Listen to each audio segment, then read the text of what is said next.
Welcome to Introductory Psychology, General Psychology. This might be Psych 001 for you. It might be Psych 102 for you, but it's Introductory Psychology, whatever the number is. I am going to try to post this lecture using the screencast-o-matic technology and YouTube. Even though I said we would Zoom it today, we will Zoom it today. But I thought I would post it as a backup because I'm still not that confident of my skills in Zoom, especially my ability to record things in Zoom. So if you missed the Zoom activity altogether, this will be a complete version of today's first lecture, the first lecture in Pelham's General Psychology. And I'm going to jump right in. This is sort of a dry run, so we'll see how it goes. I'm feeling a little bit in the dark here, but I made the room as bright as I could without backlighting myself. So you will also hear, I should warn you, some background noises. It's about, I don't know, it's about 10 or 11 o'clock now, not the usual 2 in the morning when I record these things. And that means you'll hear you might hear a dryer running or a dog barking or something like that. Please ignore it unless you see me run out in distress. All right, let's try to move along here. There we go. On day one, today's day for this class, we're going to go over the course syllabus a little bit. I'm not going to do that for you in this virtual lecture, but I would like to at least remind you of a couple of things briefly. So I should have said we're not going to go over it in detail, but you will see that I've already posted the official course syllabus. It tells you day by day exactly what we're doing. And the most important thing I can tell you is that every day you should do the readings that correspond to that day. You should have done them the day before, and you should have looked over the lecture the day before. So when I do a Zoom meeting with folks, I will assume that they've done the readings and that they've already looked over that lecture. And so, for example, maybe when I teach this particular course tomorrow, for some of you are getting it today, when you see this lecture, when you come to Zoom, I should say, you will have already been through this lecture. All right, so I'm not going to go over the details of this right here, but I will tell you that this is a new process for me. I've only used Screencast-O-Matic once or twice. I just set up my YouTube account about a couple of weeks ago, and I've only used it once. So this is a new process for me. And of course, the most important thing I can tell you here is that when you run into a snag, please email me, and better yet, please text me. An example is a couple of students had difficulty accessing my web page, and they texted me, and I realized I didn't just need to publish the page, I needed to publish the module. I needed to do some other things. So as I learn about teaching remotely, I'll trust you to be my partner and let me know anytime something goes wrong so that I can do my best to try to fix it for you. Okay, so let's jump into the material here. And I'm going to open up very, very briefly here with how I got here. I promise to be brief because you're going to have a reading later that tells you little snippets of my life story as they relate to a psychological topic. But very quickly, I came to teach this course by being born in a very rural part of Georgia. I was lucky enough to attend Berry College near Rome, Georgia. It's the world's largest campus, but only a student body of about 1,700 people, even smaller back when I went there. I went to graduate school at the University of South Florida for about a year to learn what I did not want to do. Great school, not a great program for me that I was in. I was lucky enough to transfer to a PhD program at UT Austin. I got my first job at UCLA. I loved it there. I worked there for 10 years. For family reasons, I moved to UB, not University of Baltimore, but University at Buffalo after 10 years at UCLA. I was at UB for about 10 years, but while I was at UB, this little guy you see, let's see if I can point him out. This little guy here happened, and I had to move to the greater Washington, D.C. area to be a dad to him. And that meant I started taking applied jobs like the tag you see here for Gallup. I also had a run for a couple of years at the National Science Foundation. To be brief, I was not crazy about those jobs. That's a nice way to put it. I discovered by doing those jobs that I really loved teaching and research. And I was lucky enough eventually to get a visiting job at Swarthmore College, to get a visiting job at St. Mary's College in Maryland, and then eventually get a job at Montgomery College. and to have had a job for even longer now. I think it's about 9 or 10 years now, teaching part-time at Georgetown. So that's my story in a nutshell. You'll get a lot more details about me later, but I teach this course because I love psychology. I'm a social psychologist in particular, and I will work a lot of social psychology into everything that we do, even clinical issues, even the brain. Our brains are social constructions, and we are programmed by genetics, for example, to want to please other people and be connected to other people. And so the very structure of the brain reflects the fact that we are highly social creatures. Okay, so that's probably a bit more than I needed to say, but that's my little intro. And we're going to move on then to, let me back that up.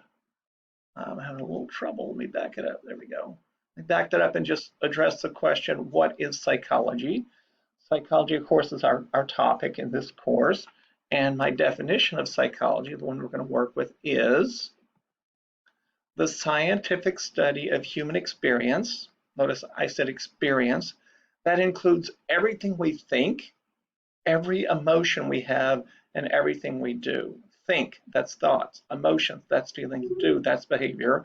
So that's a pretty short definition, but I just like to notice, to get you to notice that that definition really covers everything you ever experience, from sleeping to brushing your teeth to having stage fright to feeling like you're being racially profiled by the police, to working as a police officer and being afraid of the neighborhood you go into, even though you have people with you. So psychology covers everything we do, from racism to virtual reality. We study it all. I should also use this little moment here to indicate that in some cases, when I used to give these lectures and we had a snow day, I would insert audio files. So I didn't take that one out. It must mean that I give you another verbal account of what psychology is about here, but we're not going to click on that in this virtual format. But if you ever get the PowerPoints, which you will get occasionally, if you click on those, you can hear me talking about the content for that slide. That's what those little speaker icons are for. All right, okay, let's just test one briefly. Here's how they work. The only thing I want to add to the definition you can see here plainly in front of you is the idea that there's really not very... All right, so that was just a demonstration. We're going to keep moving. So again, when I do post some of these PowerPoints as a PowerPoint format, I will insert those audio files so that you can hear me talk about it. You just won't see me in the little lower hand box that you see me here. Okay, so let's move on. And let me just say something brief. Now, your very first reading, I'm pretty sure this is your very first reading. It's the longest module that you probably have, maybe, I don't know, 7,000 words instead of 5,000 words. It covers the entire history of psychology. And it tells you, for example, that psychology became a field officially in Germany in 1879. So that's about 140 years ago, when a guy named Wilhelm Wundt started studying the human mind by collecting data. Instead of just guessing or reasoning or debating things with people, he started to collect data on the way people think. He was what we would today call a cognitive psychologist, and that really made psychology a science. It made it a true discipline. You can read all about that. You can read about every school of psychology, from behaviorism to Gestalt psychology, to clinical psychology, to social developmental psychology. You can talk about all the schools of thought. You will read about, I should say, all the schools of thought in psychology in that introductory chapter. And I'll let you read about that, and maybe I'll get to talk with you about it soon. But before we go any further in this lecture, let me tell you that we're not going to talk about Wilhelm Wundt anymore, or behaviorism, or humanism, or other schools of thought. We're going to go back to the very beginning of human beliefs, and we're going to make it to the very modern day to talk about what people believe right now. And I'm going to do my best here to make this pretty active and hands-on for you. All right, I forgot I'd put that little note in, but it tells you what I just told you. All right, psychology is about 140 years old. And what we're going to do here is talk about how we know things. How do human beings know or think they know things? Because a lot of times we think we know something, but we got our facts wrong. So we're going to talk about human history a little bit. We're going to talk about modern aphorisms a little bit. And let's move right along to that. An aphorism, in case you haven't heard of an aphorism is just a piece of folk wisdom. Another word or another phrase for aphorism is just common sense. Aphorisms are sayings that are meant to give you advice or life wisdom for making a good decision. So, for example, don't bite the hand that feeds you. If you've seen the movie Madagascar, you know that, let's see, Alex tells Marty, don't bite the hand that feeds you. That means don't do anything to anger the zookeepers who take care of you, because that will mean trouble. Don't bite the hand that feeds you is advice for people who are lashing out at those who are actually trying to help them out and treating them as if they're enemies. Okay, that's an aphorism. Beauty is only skin deep. That's another aphorism that you know so well that I won't even define it for you, but that's an American aphorism. The early bird gets the worm is an aphorism. That's a piece of advice about getting up early and getting started and getting things done so that you can be academically and financially successful, for example. And I don't speak any Korean, but my Korean friend Max tells me that there's a Korean aphorism, and I've looked it up to be sure. I'm at least pretty close here. I can't say it in Korean, but it's the base of the lamp is dark. And I love that aphorism because it says, the very device that gives us light is dark at its base. The base that holds up the lamp, especially underneath that base, is dark. And so I just like that because it's open to lots of interpretations. And it means that sometimes the very thing that exposes things to you could also create areas of blindness, for example. So that's a Korean aphorism translated probably imperfectly by me. Okay, those are aphorisms. Now, what I'd like you to do with me next, to make this as hands-on as I can in a virtual context, is I'm going to ask you to read and evaluate 7 aphorisms very quickly. It's okay if you haven't heard them all. It's okay if you don't even understand 1 or 2 of them, but I'm going to ask you to evaluate 7 aphorisms. And what you will do is you'll listen to them. I'll probably read them for you. I'll go very quickly here, and you're going to say, wow, as a group are those, wow, those are totally the opposite of true. They're completely false. Your answer would be 1. You might say, wow, those are always completely true all the time. You might say 7, completely true. You might say, well, no, they're mostly true, but almost nothing is always true. You might say a 6, or you might say, oh, they're somewhat true. Yeah, they're pretty true. Or you might say, really, they're neither true nor false. Those are wrong just as often as they're right. So using this special 7-point scale, look at those aphorisms, listen to them as I read them off, and judge them for how true you personally think they are. All right, here we go. There's your scale, and here are the aphorisms. Actions, sorry, I went a little quickly there. Actions speak louder than words. Number 2, it's never too late to learn. Number 3, out of sight, out of mind. You probably heard that one if you've ever dated a person long distance. Opposites attract, we all know what that means. He or she, let's try to be gender neutral here. He or she who hesitates is lost. Too many cooks spoil the broth. And number 7, nothing ventured, nothing gained. So very quickly here, write down a number, or at least select a number and remember it. On the whole, as a group, on average, how true are those aphorisms? Pick a number. Moving on. 1, 2, no, I'm sorry, 5, 4, 3, 2, 1. I really hope you did it. Here we go. Now we're going to quickly do the very same thing again. I'm going to give you, there are lots of aphorisms. I'm going to give you a different set of 7 aphorisms. I'm going to go over them even more quickly because now you know the rules of the game, and you're going to judge on the whole, how true are those 7 aphorisms? Here they are. Well, here they are eventually. Yeah, here they are. A bird in the hand is worth 2 in the bush. Many hands make light work. Look before you leap. Guess if I looked before I leaped, I would have put a period in that first sentence. Look before you leap. Birds of a feather flock together. Absence makes the heart grow fonder. You can't teach an old dog new tricks. And number 7, the pen is mightier than the sword. So on average, without getting hung up on anyone, how true are those 7 aphorisms?